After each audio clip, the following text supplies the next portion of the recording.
तो क्या योगी आदित्यनाथ के खिलाफ बगावत करेंगे ओपी राजभर? क्या ओपी राजभर बचाएंगे अब्बास अंसारी की विधायकी? क्या ओपी राजभर अब्बास अंसारी के लिए बीजेपी का साथ छोड़ देंगे?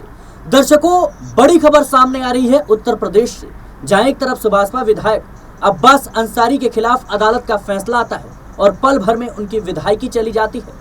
अब इस बात को लेकर सवाल उठ रहे हैं कि मऊ में उपचुनाव हो सकता है। उपचुनाव की तैयारी शुरू हो गई है। अभी से ही भारतीय जनता पार्टी इस सीट पर अपना दावा ठोक रही है। तो वहीं देखा जाए तो ओम प्रकाश राजभर का ये कहना है कि अब्बास अंसारी मेरी पार्टी का नेता था और हम इस सीट पर चुनाव लड़ेंगे। उनका ये भी कहना है कि अब्बास अंसारी के लिए हम हाई कोर्ट जाएंगे और उनके साथ हम हर वक्त खड़े हैं, हर मुश्किल घड़ी में खड़े हैं। लेकिन देखा जाए तो ओपी राजभर और योगी सरकार के बीच इन दिनों सब कुछ ठीक नहीं चल रहा, शीतयुद्ध चल रहा है और इस बात के संकेत मिल रहे हैं कि ओपी राजभर जल्द ही बड़ा धमाका करने जा रहे हैं, जिसकी गूंज भारतीय जनता पार्टी के खेमे में सुनाई देगी। बता दें दर्शकों कि यूपी में 2027 में विधानसभा के चुनाव होने हैं, लेकिन उस चुनाव से पहले ही ओपी राजभर कहीं ना कहीं बड़ी बगावत का संकेत दे रहे हैं और खास तौर पर अब्बास अंसारी के समर्थन में।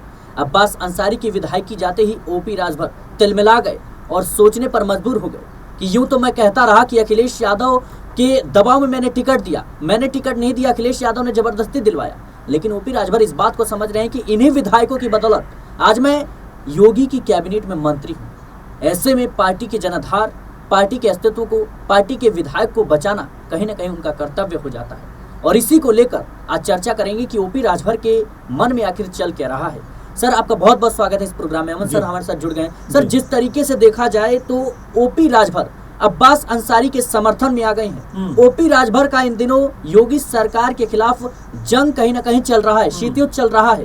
किस तरीके से देख रहे हैं? देखिए सिराज, अगर हम अब्बास अंसारी की बात करें तो जाहिर बात है कि वो ओपी राजभर की पार्टी यानी सुभाषपा से लड़े थे, चुनाव में गए थे और 2022 में मऊ सदर सीट से उनकी जबरदस्त जीत भी हुई थी।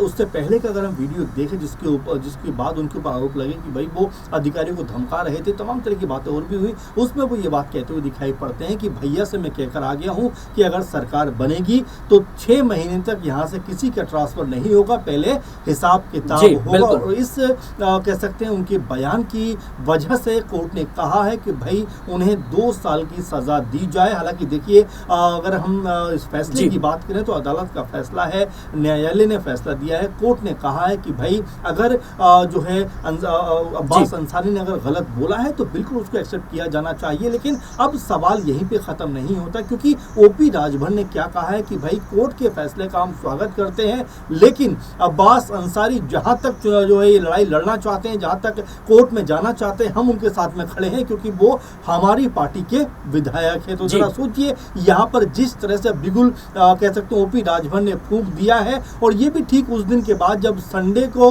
उनकी विधायकी जाती है। संडे जबकि छुट्टी का दिन होता है, अमूमन जो कार्यालय होते हैं, सरकारी दफ्तर होते हैं, बंद रहते हैं, लेकिन विशेष तौर पर ये अब्बास अंसारी के लिए खुलवाया जाता है और बाकायदा आदेश पारित किया जाता है कि अब जो है अब्बास अंसारी विधायक नहीं रहे। इसके बाद उपचुनाव कराए जाने को लेकर चुनाव आयोग को लिखित में बोला जाता है, कहा जाता है, और इतनी जल्दबाजी में, आनन फानन में ये सब कुछ होता है कि हर कोई ये कहता हुआ दिखाई पड़ता है कि क्या ये मामला राहुल गांधी पार्ट 2 तो नहीं है, क्योंकि जिस तरह बीजेपी सरकार ने अब्बास अंसारी के ऊपर फैसला आते ही अपना तुरंत का एक्शन लिया है, उससे साबित हो जाता है कि यहाँ बीजेपी भी शायद इस मौके की तलाश में थी कि कैसे ही कोर्ट से अगर ये फैसला आता है तो वो तुरंत इसके ऊपर उनकी विधायकी जो है उसको खत्म करती हुई नजर आएगी। अब यहाँ ओपी राजभर ने जिस तरह से बयान दे दिया है कि जहां तक भी अब्बास अंसारी लड़ेंगे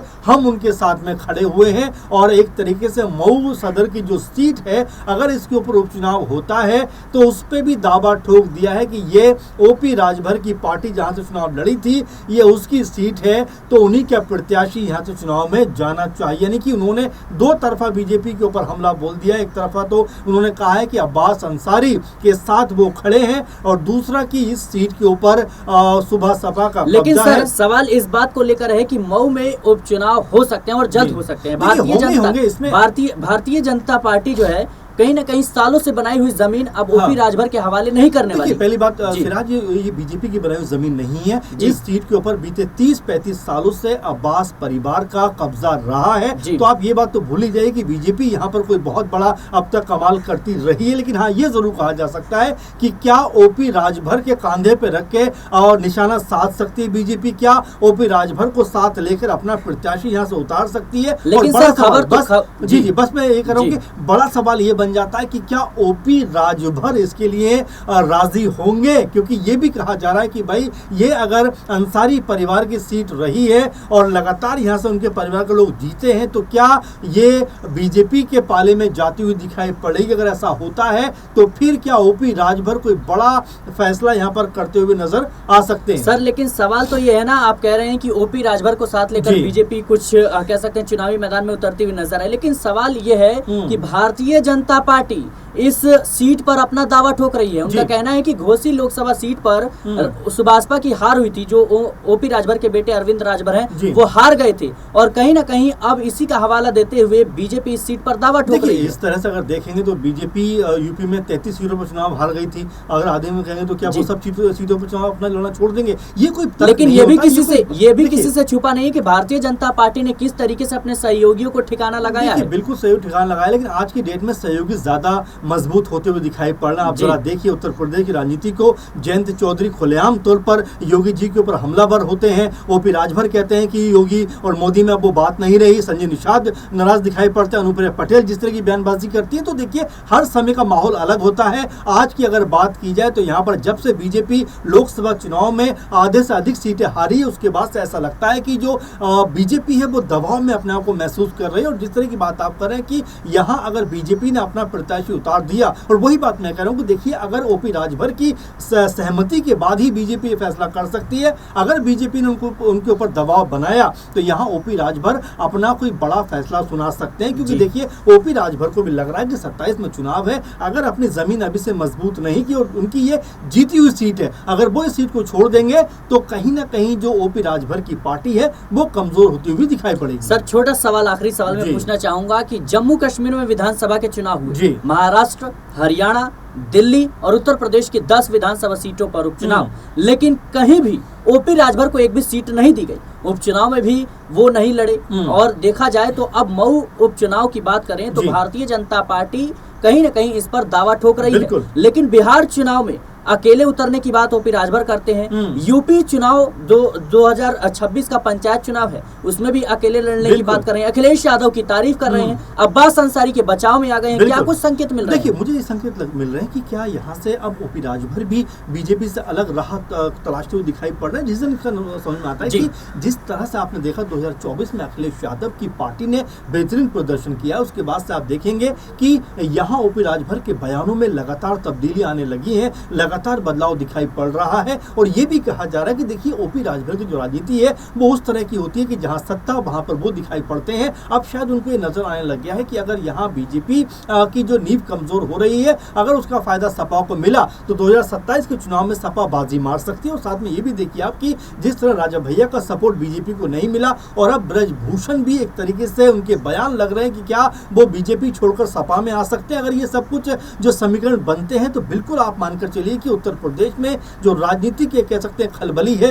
वो यहाँ पर मचती हुई दिखाई पड़ेगी। क्योंकि ऐसा भी कहा जा रहा है कि कई जो सहयोगी दल हैं बीजेपी के, वो बीजेपी के साथ में चलने को तैयार नहीं है। कल ही का मैं खबर देख रहा था कि जो सीएम योगी है उनसे उन्हीं के विधायक शशिपाल, आई थिंक नाम उनका, ये सवाल पूछ रहे हैं कि भाई शिक्षक भर्ती आखिर 7-8 साल से क्यों नहीं हुई। यानी कि अब बीजेपी के जो लोग हैं वो भी अपनी सरकार पर सवाल उठा रहे हैं और जो सहयोगी लोग हैं वो तो लगातार सवाल पूछ ही रहे हैं। तो ऐसे मुझे लगता है कि यहाँ से ओपी राजभर एक बड़ा मजबूत स्तंभ बनते हुए दिखाई पड़ सकते हैं। अगर वो फैसला कर लें कि भाई बीजेपी से अलग हटकर मैं सपा में जाऊंगा तो जो वोट काटने की राजनीति हो सकती है तमाम सीटों के ऊपर, उसका फायदा सपा को मिल सकता है। बिल्कुल दर्शकों, जाहिर सी बात है कि ओपी राजभर की सियासत को लेकर इस वक्त कई सवाल उठ रहे हैं। क्योंकि जहां एक तरफ वो अखिलेश यादव की तारीफ करते हैं, अब्बास अंसारी के बचाव में आते हैं, हाईकोर्ट तक जाने की बात करते हैं, तो वहीं योगी आदित्यनाथ से उनके रिश्ते सही नहीं नहीं नजर आ रहे हैं। योगी सरकार के खिलाफ जिस तरीके से उन्होंने जंग छेड़ रखी है